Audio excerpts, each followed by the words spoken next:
आता बातमी राजकीय वर्तुळातून आहे। वंचितचे अध्यक्ष प्रकाश आंबेडकरांनी केलेल्या आरोपांना महसूल मंत्री चंद्रशेखर बावनकुळेंनी जोरदार प्रत्युत्तर दिलंय। देशाच्या अस्तित्वाचा सुरक्षेचा प्रश्न आहे, चुकीचे प्रश्न करून नागरिकांना भयभीत करू नये असं बावनकुळेंनी म्हटलंय। भारताने पाकिस्तानचं पाणी बंद केलेलं नाहीये, सरकार खोटं बोलतंय, दिशाभूल करतंय असं प्रकाश आंबेडकर यांनी म्हटलं होतं।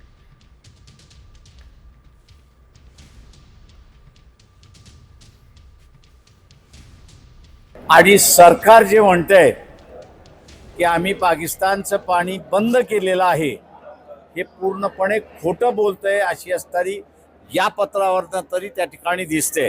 त्या 4 पॅराग्राफमध्ये कुठेही उल्लेख नाही की आम्ही तुमचं पाणी बंद केलेलं आहे, धरणातलं पाणी आम्ही सोडणार नाही किंवा नदीतलं पाणी आम्ही तुम्हाला सोडणार नाही, याचा कुठेही उल्लेख नाही अशी असणारी परिस्थिती आहे।